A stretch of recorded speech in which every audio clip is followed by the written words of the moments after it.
GreatDrams. Today I'm doing a trio of whiskey reviews. These beautiful guys right here, the Dewar's double releases, and it's double aged for ultimate smoothness is the description. And we've got the 21-year-old small batch, 27-year-old small batch, and the mother or daddy, whichever, the 32-year-old small batch. And they've taken it through a unique 4-step aging process to actually get to this level of ultimate smoothness. Dewar's itself is actually double aged for extra smoothness anyway, and this is double aged, if that makes sense to you. So let's start with the 21. So to explain the unique 4-stage blending process and aging process to get to be double aged, they've got a lovely little graphic on here. This is inspired by AJ Cameron, Dewar's first master blender.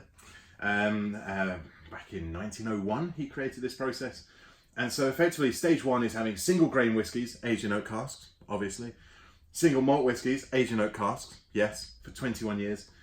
Stage 2, you blend all the grain whiskies together, blend all the malt whiskies together and have them aging further. Stage 3 is blending all the grain and malt whiskies together, and then the stage 4 is where they describe it as this meticulously blended whiskey is finally aged in sherry casks. So with the 21-year-old, it is actually aged in, or finished I should say, in Oloroso sherry casks. The Dewar's double aged for ultimate smoothness, 27-year-old, finished in Paolo Cortado sherry casks. Now, let's have a go, shall we? Look at that. 4-stage aging process again, as mentioned previously. Stage 1, the grain and the malt whiskies are matured in casks separately.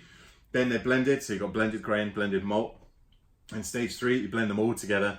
And stage 4, you finish them in a different sherry cask. This one being Paolo Cortado, which you don't often see, although I do happen to have a bottle of a Craig Ellicky single cask, also owned by Bacardi, who owned Dewar's, which was finished in that 17-year-old.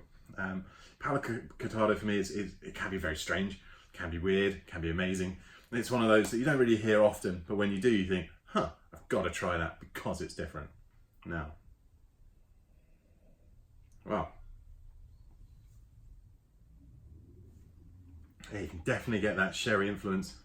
Got a little bit of the cask influence and the wood, definitely prominent on those. Smells even, nose is even slightly smoky, but I know it isn't. A little bit perfumed, margin, there's a slight floral note on there.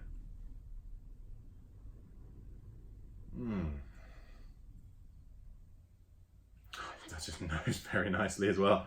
Definitely different from the Oloroso sherry cask finish. That's because it's not as kind of biscuity and nutty and on the dried fruit side of sherry.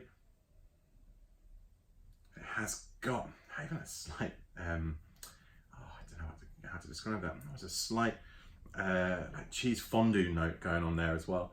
You know, you smell the really lovely cheese you just want to shove your bread into, that kind of thing. Oh, very good.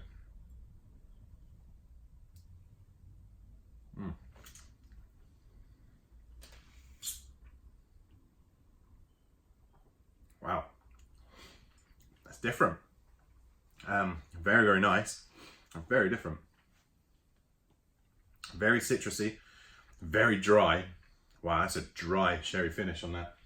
And welcome dryness. Actually, you don't often get such a dry finish on a whiskey. A very interesting comparison to the 21. Oh, I like that. That lemony, that kind of almost like juicy lemon citrus there as well, and lime and a bit of sherbet, like a whole world of citrus coming to life.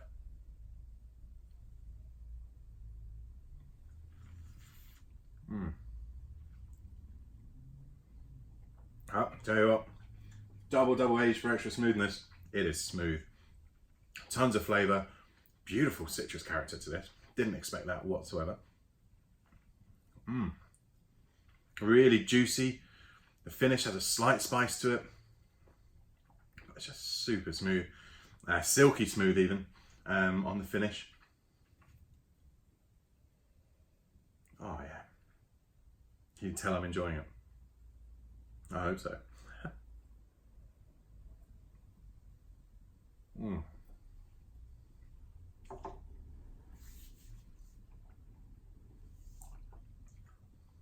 That's fantastic.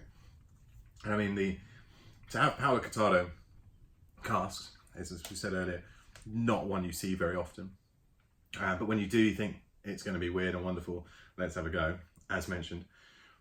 But for it to work so well and to get such a different flavour profile, but still related, and still that lovely harmony that blends have when they're related to each other in different ages, different finishes, that kind of thing. That signature Dewar's flavour profile comes through. That honey note, that citrus note is amped up to the max on the 27. That's really, really quite impressive.